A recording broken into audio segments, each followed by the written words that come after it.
I found a paper written by Professor Chen is quite also informative, not only in understanding what's going on in Chinese housing market, but also I think we can kind of get some insight from his discovery or these efforts on what will happen in the future of the Chinese housing market. So instead of kind of working too details on the technical issues, say, of the Professor Chen's paper, say, mainly I'll try to discuss about some further kind of direction for the extension of his paper. And I found Professor Chen is a really hardworking kind of guy. After he sent me the original version of the paper, he continually kept on sending me the kind of revised, updated kind of paper. And just before my departure flight, I got the latest version. So I couldn't really kind of finish in following up all of the technical details in his paper, but still interesting and informative information from his paper. And also another excuse I should make is, say, this morning I arrived at this conference hall with just a naive mind, but I found my earlier discussant has prepared his slide for the discussion. So after I found he prepared his slides, I started to prepare just a kind of gross one. So please say I would like to excuse for some wrong or some coarse exposition of my slides. Okay, so he explained in details about the major motivations and methodologies and also findings of his paper. So I think maybe I need not to repeat in details on what he has done. So his question, why so high saving rate in China? And trying to find an answer to that question, he focused on the different variables, including the Chinese house sector's kind of preference in terms of the home ownership. So he explained in details. So I will simply skip his methodologies and also the kind of his major finding he has explained. And some finding quite consistent with our intuition, some finding some new discovery, sometimes somewhat inconsistent with our general intuition. So I'd like to think about why there are some mixed results in his discovery, so how we can make some further efforts to make a real or smooth kind of stories, consistent stories and discovery from your paper. Okay. And then I found the real big title of this conference symposium is a real big story saying international finance and regional integration. So while reading quite technically his paper, I'll try to connect his finding with our big titles. So these issues are kind of the possible issues we might discuss, trying to connect his finding with the real big title of today's symposium. So his paper was initiated by the discovery of such a high saving rate. He compared with saving rate in the United States, and it was surprisingly high. And so based on those surprising kind of data, he tried to explain. Then, before we get into the details of his technical issues, first, say, we might set a so-called frame of our question or frame of our discussion. As written there, what's wrong with that high saving rate in China? And well, currently, say, there are lots of kind of policy debate, especially between the United States and China, that just to reduce the kind of increasing imbalance kind of in terms of current account, U.S. mainly U.S. kind of side increases kind of pressure on Chinese sector to increase the consumption, and so one way would be to by reducing this kind of unexplainable saving rate.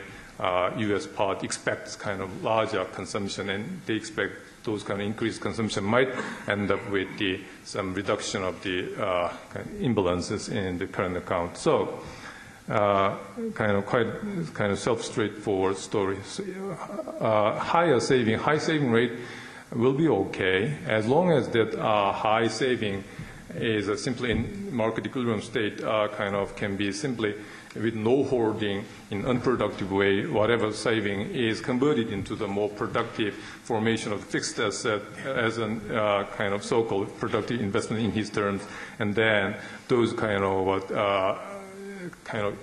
connection to the increase in the fixed asset will end up with a higher production capacity and resulted increase in GDP and definitely increased level in demand. And that kind of what so-called circle would kind of impose no problem. So nothing wrong in case saving is connected to a kind of formation of capital in productive sector.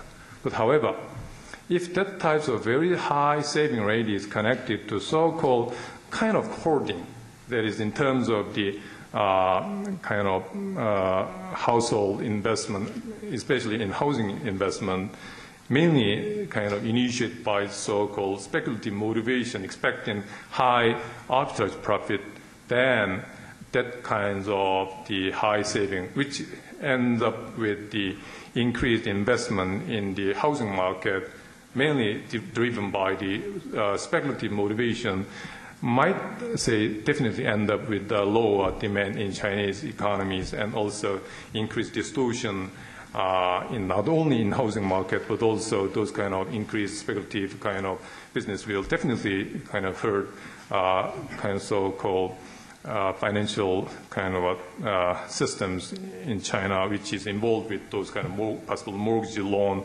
and related financial business. So these are what not only Chinese governments are concerned, but also all the neighboring countries and also other big trading partner like the United States is really concerned about.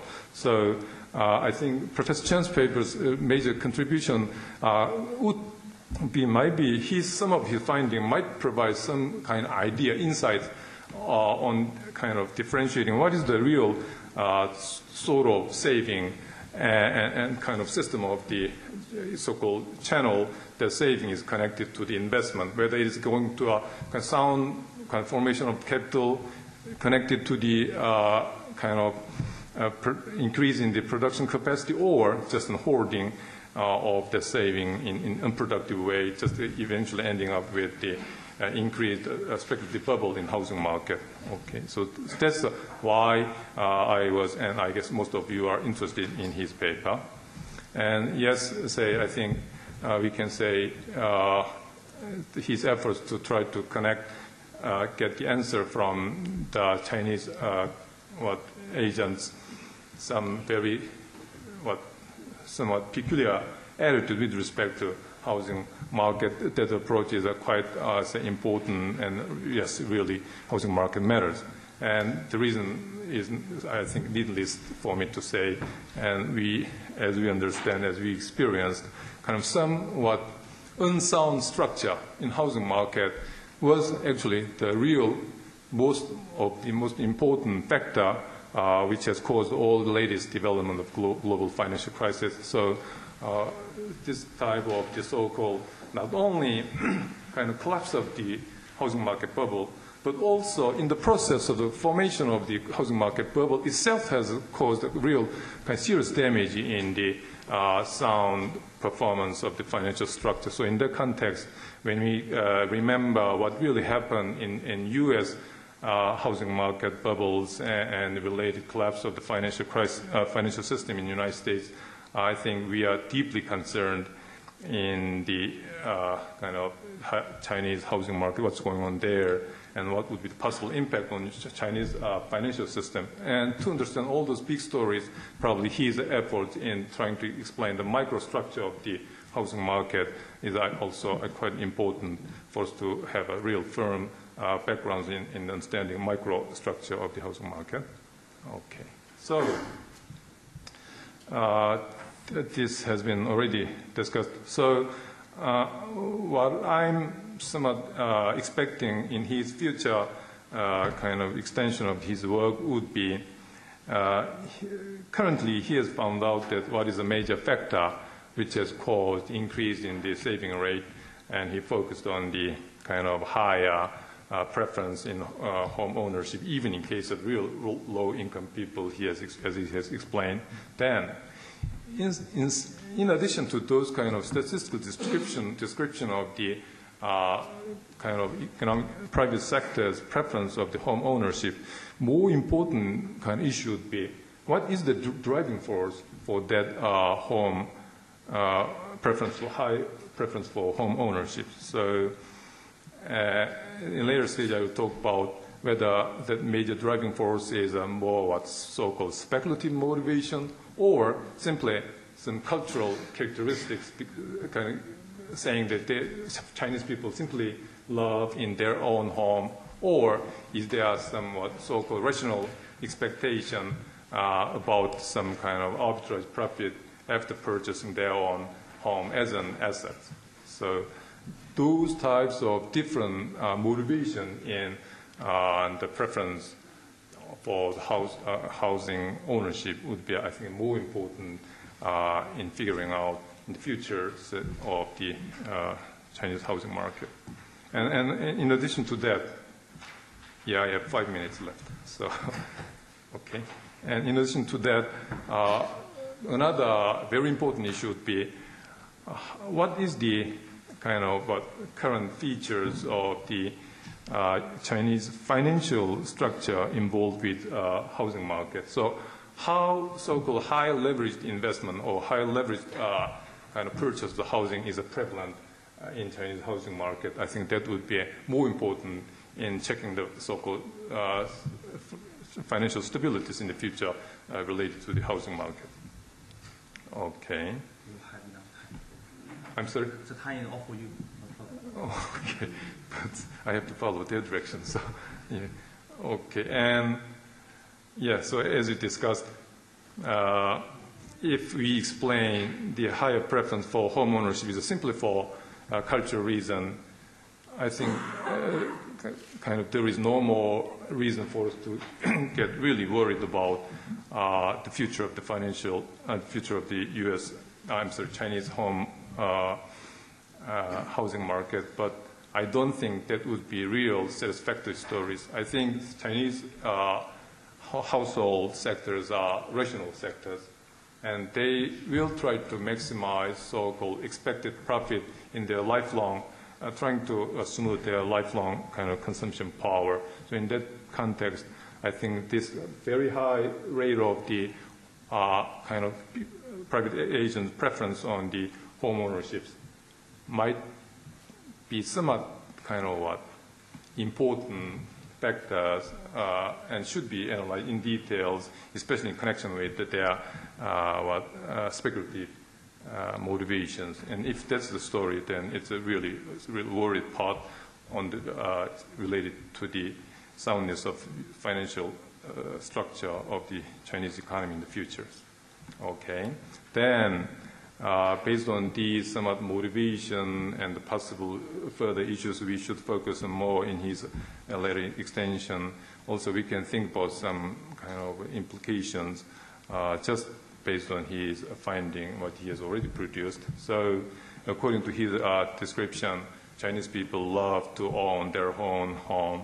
But if we assume Chinese household sectors are as rational as other households throughout the whole economies, then it is highly likely that those high preference for home ownership might end up with some possible formation of the asset market bubble in housing market.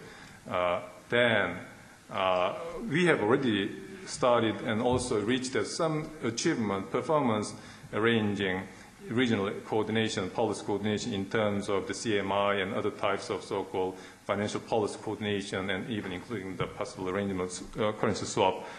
Also, these types of coordination issues on to reduce the possible bubble, asset market bubble, which is quite dangerous in terms of a future kind of sounding performance of financial system. So that would be another item we might add as a kind of agenda for the international policy coordination to reduce the formation of the asset market bubble, especially housing market bubble, because the explosive power of the housing market bubble is so high as we have observed.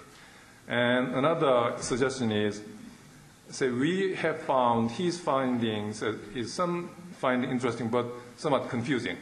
So one way to straighten up kind of his kind of story would be, well, as he explained, kind of purchase of the housing purchase is typical part of the saving. And then we can say what he has explained is they save because they save. Kind of, we can understand it that way. So just to resolve that kind of weird logic, I think it would be better for it to focus on so-called different aspects. Saving and purchasing the household purchase of house is actually a flow concept. While as you showed in earlier table, a simple kind of allocation of the total asset in terms of different types of asset is that's a stock concept. So when you kind of differentiate this flow concept and stock concept, and then straighten up all the structure of the composition of the saving, then I think you can make your story in much more kind of straightforward and clear. And there are some minor suggestions. It would be better for you to open your model. Say current model is closed economy model, but you see in Chinese housing market, Korean speculators play a big role there, right? So I think it would provide much more interesting story if you extend your model to a sort of open economy model, introducing possible foreign investors in your housing market, not without that much involving your models. And also, some weird stories. Even the low-income people save almost nothing compared to the average. Still, their ownership rate is fairly high. So that's also some interesting and weird point why that kind of feature has happened. And also, as I explained, connection with the financial market, especially focusing on the mortgage market, would be a much more kind of fruitful work for you to pursue in the future. And also, as you explained, to endogenize government strategic variable will also provide much more interesting business. In your model, current model, governments do nothing. All the strategic variables are given as an external variable, and my time is gone, so I have to stop, but just a few seconds. So, and also in your utility functions, say you set up different utility functions, say in case of the home ownership case and also in case of the renting the house. But if you combine two choice of the housing options, one kind of utility function, assuming that renting and purchasing as a kind of substitute in terms of the private sector's choice, also it might provide much more of a so-called kind of reliable result in terms of the closed model with all the kind of decision connected to each other as a general equilibrium model. Okay, that's it for my discussion. Yeah, thank you. Thank you. Professor Chen, do you want to reply now? Okay. Thank you for your comment. Okay. I should say is that any model can solve only one problem. A low model can solve all problems. Mm-hmm. So this is why any model is should simple as possible, and of course as close to the economy as possible. So any model should to grasp an important point, not all the points of reality, because the reality is very complex, especially in China. We know that China is have the two parts of the economy, for planning and for the market part. So very difficult to describe. So in this paper, we should get a balance from a good story that is to be close to the reality, and it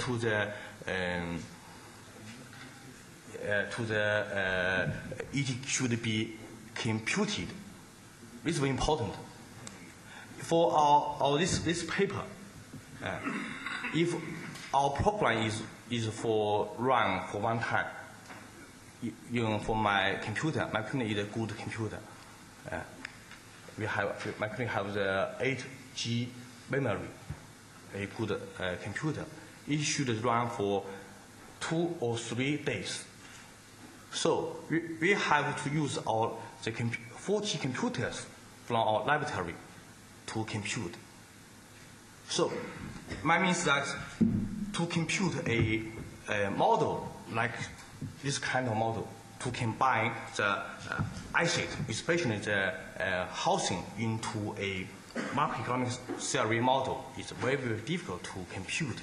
So I should point out that to balance the good story with the computation is difficult. This is the first thing I should to say. And I want to say the second point is that, in my opinion, I think the story, the recent financial crisis to us is that we have maybe the third revolutionary for the macroeconomic theory. For the first is that we know that in the 1920s, the Great Depression. At that time, the people cannot understand why the Great Recession happened, so they can't solve this problem. This, I think, maybe this is the number one revolution of the macroeconomic theory. The number two is that in the 1970s or 1980s, the oil price shock. At that time, no one understands why. There is also have the inflation and the high unemployment. So, the rational expectation theory solves this problem and dominates the macroeconomic theory for more than 20 years.